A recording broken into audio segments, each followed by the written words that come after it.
In today's video, we're going to break down the tough battlemaster fighter build that I've made for you guys. This build is for those that like to swing a big weapon around and deal a ton of damage. Let's get into it. Today's video is sponsored by the channel itself. If you're going to enjoy this video, be sure to subscribe, and I will have builds coming out for every one of the early access classes. We've already covered the rogue, and now we're onto the fighter, and next I'm probably going to do the wizard, so please keep an eye out for that. The focus for this build is primarily on being a big, heavy-hitting melee character. In the early access, at least, there is a ton of great two-handed weapons, so I wanted to focus this build on leveraging all the options that you get as a two-handed weapon user. A battlemaster can maximize their damage with the superiority die, allowing for extra rolls on damage rolls and the odd occasional frightening of enemies or pushing them out of the way like a free shove. Fighters can deal a ton of damage, and they can also use basically any weapon class or armor in the game, so there's a lot of versatility in the gear that you can actually use as a fighter. This means the build works well as a tank build because you can use shields and heavy armor if you choose that variant as well. It can also be used with your favorite disapproving Githyanki fighter, which you'll see on the footage throughout this video. Let's get into building out this character. Starting off with race, there's really two options if you want to maximize your build. The shield dwarf is the absolute best for the +2 to constitution and the +2 to strength, as strength and constitution are our primary stats for this build. The other alternative would be Githyanki, who also have the +2 to strength. However, the +1 intelligence that this race has isn't really valuable for a battlemaster fighter. If you're going the Eldritch Knight subclass, it would be valuable to have a Githyanki over the shield dwarf, as the spellcasting that you'll be doing with this variant would benefit from the extra intelligence. But however, we're a battlemaster, we're not going to be casting any spells, so the constitution and strength is the primary focus here. In terms of background, as your primary stats are strength and constitution, there isn't really a great background that you can go for. It's really personal preference, as strength only benefits from athletics as a skill and constitution has none.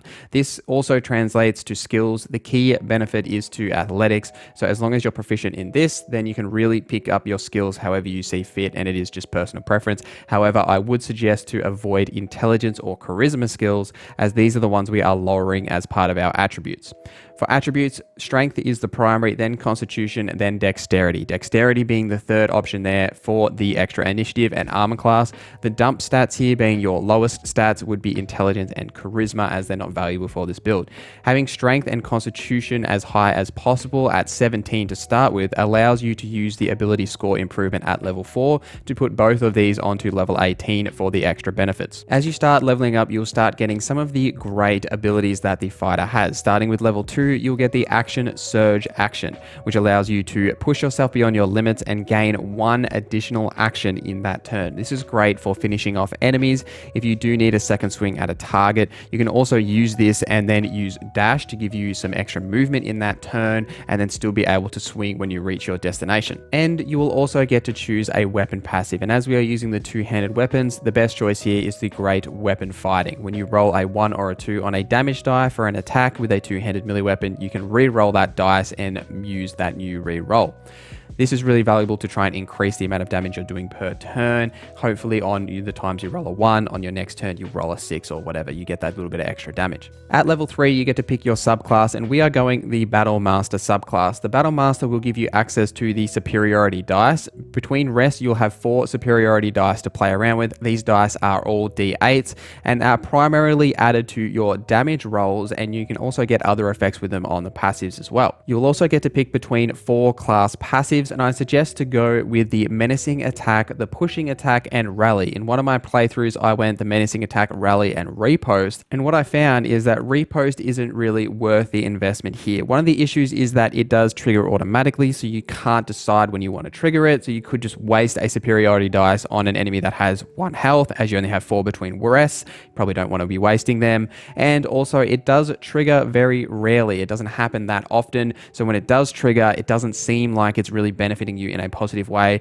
With the menacing attack, the pushing attack, and the rally, you get to choose when you want to use your superiority dice on the targets you want to use them on. All these passives, when used, will consume one of your 4 superiority die, which you regain after a short or a long rest. The menacing attack and primary attack are the 2 ways that you'll mostly be expending your superiority dice in between your rests. The pushing attack is basically a high damage attack with a free shove at the end, and the menacing attack also has that high damage, but it does have a chance to frighten the enemy if they fail the saving throw.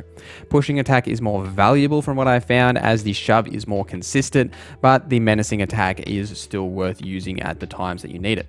At level 4, you will get to choose a feat. The primary option here is going to be the ability score improvements to get your strength and constitution both to 18, as I mentioned earlier, but there is a second option which I have been testing, and that's the Great Weapon Master feat. What this does is when a melee attack scores a critical hit or kills a creature, you make another melee attack as a bonus action, and when attacking with heavy weapons that you are proficient with, the attack rolls take a -5 penalty, but their damage is increased by 10. So basically this increases your damage floor substantially, meaning basically the lowest amount of damage you could do is like 11 if you roll 1 on the dice and you get that +10 from the damage increase. The downside here obviously is that it lowers your hit chance by a wide margin, meaning your attack rolls get a -5. What you can do here, however, is if you have a cleric in your party, you can cast Bless on the fighter. What Bless does, it increases their attack rolls by 4, meaning this negative effect only translates to a -1 as you're gaining 4 from the Bless here. So you're basically increasing your damage by 10 per attack while only losing a -1 to the attack rolls while Bless is active. Now, speaking of equipment for your fighter, laezel's armor is basically the best armor you can get for a fighter in the early access. It's a very powerful medium armor that you can equip, and if you're not choosing to have laezel in your party, you're going to make a custom fighter, just take the armor off her and rock it yourself. I mean, why not? It does look amazing. In terms of weapons, there are tons of good two-handed weapon options that you can go with. However, the best option that I would personally suggest is the broken spear that you get from the Owlbear side quest. You can repair this weapon at a workbench, you put the 2 sides together and you make a really powerful spear. The benefit here is not only the effect the spear does, however, it's the rush ability that the spear has. What this will allow you to do is close the distance on enemies without actually using your speed, and it will hit multiple targets that you run through as you use this ability. It's very strong. But there are plenty of other options that you can go with. There is heaps of different two-handed weapons that you can play around with in the early access.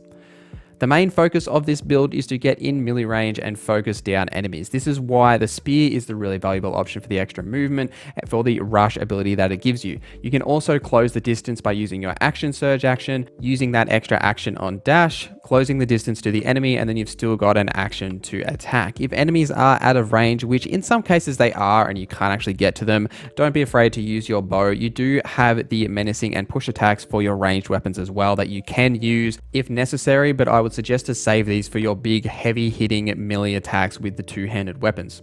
When starting combat, if possible, try to stealth your fighter as close to the fight as possible, as you don't want to be wasting your movement trying to cover that distance when the fight actually starts. And just one final tip again is the Bless action that you can cast onto the fighter. You should do this anyway on most of your party if you do have a cleric, as Bless is really powerful, but if you go the Great Weapon Master feat, then you really have to have Bless on your fighter so that you're not missing regularly. It is absolutely no fun to swing and miss all the time. This will help alleviate some of those problems. And that is our fighter build. Let me know in the comments below if you like this build, what you would do with your fighter, or any other builds that you would like to see. Please follow me on Twitter, Instagram, and on Twitch, where I stream 3 days a week, Tuesday, Thursday, and Sunday, Australian night times. Hope to see you guys there in the next stream.